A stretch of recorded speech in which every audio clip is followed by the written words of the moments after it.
हाँ जी, सत श्री अकाल, वालेकुम सलाम, राधा स्वामी, जय भीम, जय गुरुदेव। आज हम बात करेंगे सूखी खाद की। तो इसमें कई बारी सूखी खाद में शरीर पर कोई रैश वगैरह नहीं होता, को जवनी का रोग नहीं लगता, सिर्फ खाद ही होती है।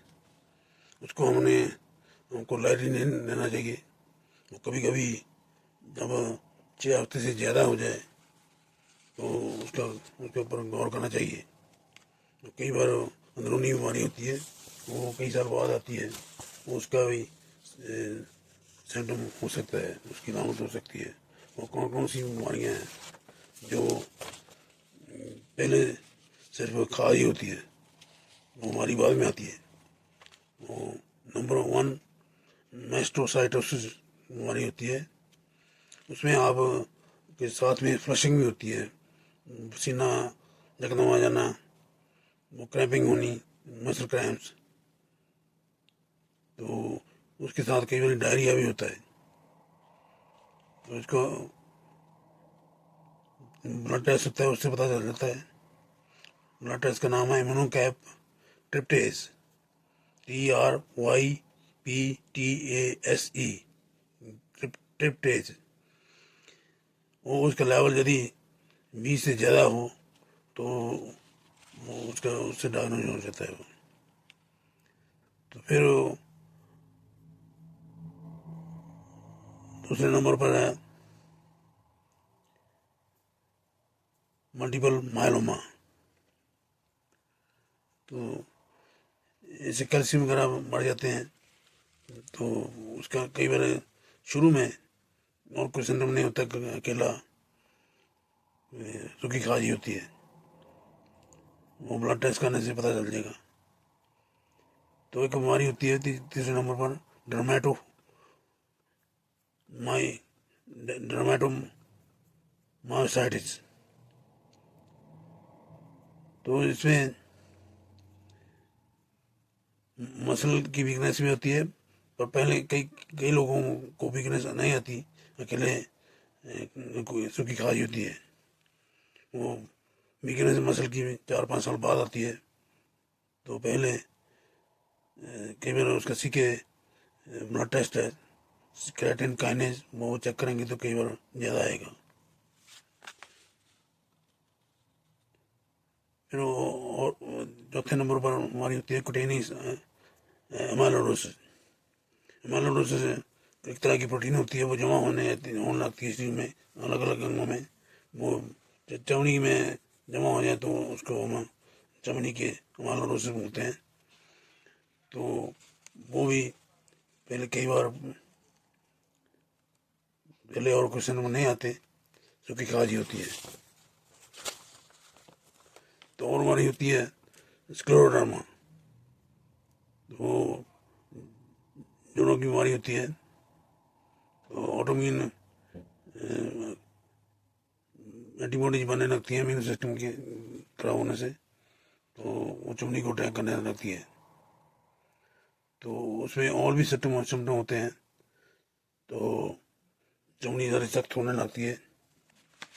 तो कई बार और सिम्टम बाद में आते हैं। तो पहले गली खांसी होती है। फिर सिक्का सिंड्रोम, उसमें आई की ड्राइनेस होती है, मुंह भी ड्राई लगने लगता है। वो बाद में सिम्टम आते हैं। तो कई लोगों को पहले गली खांसी होती है।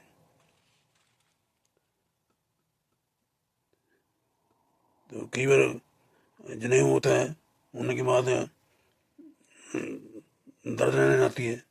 तो कई लोगों के सूखी खांसी भी साथ साथ रहने लगती है। तो कई बार निशानी होती है ब्लड के बीमारियों की, जैसे पॉलीसाइथीमिया, मेरा रेड ब्लड सेल है वो बढ़ने लगते हैं बिना कंट्रोल के। तो उसमें जब नहाते हैं तो तब वो खाज होने लगती है, पानी के टच होने से खाज होने लगती है। तो कई बार ये निशानी होती है हॉजकिन लिम्फोमा की, जो कैंसर है, गड्डियों का कैंसर, उसको बोलते हैं Hodgkin lymphoma, non Hodgkin lymphoma और हॉजकिन लिम्फोमा। तो उनमें 5 साल पहले ही सूखी खाज होने लगती है, वो बीमारी 5 साल बाद आएगी। इसी तरह एक बीमारी है माइकोसिस फंगोइड्स, तो एक तरह का कैंसर होता है, उसमें से कई साल पहले सूखी खाज होने लगती है। तो लेकीमिया की मेरी ब्लड का कैंसर होता है, तो जैसे क्रोनिक लिम्फोसिटिक लेकीमिया, तो शॉर्टकट बोलते हैं CLL, उसमें भी कई बार पहले गिली खाज होती है, वो बाद में आता है। तो ऐसे कैंसर होता है कार्सिनॉइड, वो हाथ में होते हैं, जिगर में भी हो सकते हैं। तो उसमें कई बार कई लोगों को फ्लशिंग भी होती है, पसीना आने लगता है, जैसे अटैक होता है। तो ऐसे की बीमारी होती है मल्टीपल स्क्लेरोसिस, दिमाग की बीमारी होती है, उसमें भी सूखी खाज ही होती है पहले, बाद में आता है। तो इसलिए कई बीमारियां हैं जो डेंजरस होती हैं, उनमें पहले खाज ही गली होती है। तो इसको लाइटली नहीं लेना चाहिए, तो डॉक्टर को दिखा देना चाहिए। तो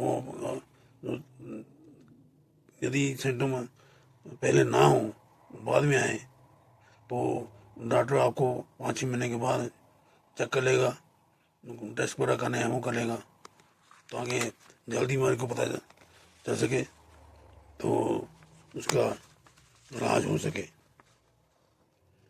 तो ये कई बार ये कैंसर की अंदरूनी कैंसर होता है, तो पहले वो बाहर नहीं आता, तो इससे अकेली खाज ही होता है। तो कई बार जनानियों में हार्मोन की कमी से भी वजाना ड्राई लगती है, तो कितनी तिलियाँ आने लगती हैं, तो उससे भी कभी कई कई बार खाज होने लगती है। तो जब तक कई बार हेपेटाइटिस B, हेपेटाइटिस C होने से भी ये बीमारी खाज होने लगती है, तो उनका टेस्ट कराना चाहिए। तो कई बार पेट में कीड़े हों, जहाँ उससे भी खाज रहने लगती है, उससे तो इसलिए स्टूल में जो चेक कराना चाहिए। तो जब तक पता नहीं चलता खाज क्यों हो रही है, तब तक आपने रोज रात को बनाना लेना 25 मिलीग्राम या 50 मिलीग्राम, उससे नींद भी आ जाएगी, तो आराम भी मिलेगा। तो उससे फर्क नहीं पड़ा, तो फिर डॉक्सीपेन दवाई होती है,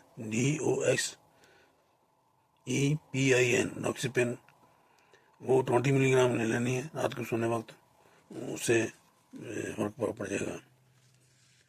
तो कई बार ऊपर लगाने के लिए वो चमड़ी ड्राई रहने से ज़्यादा आमतौर पर और कोई नुक्स नहीं होता, चमड़ी ड्राई रहने से ये हो सकता है। तो उसके थायराइड का टेस्ट कराना चाहिए, थायराइड कम हो तभी खाज होती है, थायराइड ज़्यादा हो तभी खाज होती है। तो टेस्ट कराने चाहिए, CBC, CAM7, तो liver function test, chest x ray कराना चाहिए, तो उससे पता चल जाएगा अब कोई प्रेगनेंसी तो नहीं है और सार्कोडोसिस तो नहीं है, फेफड़ों में बिगड़ियाँ पड़ी होंगी। तो प्रोटीन इलेक्ट्रोफोरेसिस कराना चाहिए, डोमिनो इलेक्ट्रोफोरेसिस कराना चाहिए, हेपेटाइटिस B और हेपेटाइटिस C के टेस्ट कराना चाहिए। आप जोश तो आपको पता चल जाएगा इस चीज़ से। तो आप दवाई मिलने के लिए बनाना नहीं है, कैलाडेल लोशन मिल जाता है, उसको आपने 1 पाउंड लेना है।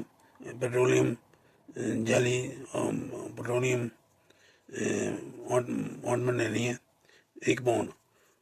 उसमें से कैनाडेल की एक शीशी और हाइड्रोकोर्टिजोन 1 ट्यूब लेकर उस सभी को मिक्स कर लेना है, तो वो बढ़िया दवाई बन जाएगी। हफ्ते में 2 बार उसको लगाते रहना सारे शरीर पर, तो उससे आपको काफ़ी चमड़ी नरम भी रहेगी, तो ज़्यादा खाज भी नहीं होगी। तो जब तक इसका असली कारण नहीं पता चलता तब तक आपने मेहनत लेनी है। ये जो ऑनलाइन बनानी है, गाड़ी बनानी है, पत्थर के ऊपर कद लेकर सभी को मिक्स कराना है, तो फिर डब्बे में सस्ती पड़ेगी ये। तो ट्यूब लेने से तो वो चमड़ी के डॉक्टर ट्यूब देते हैं, 15 ग्राम की होगी, वो आधी सीढ़ी पर अपने लगेगी एक बार, तो 25-30 डॉलर की आती है।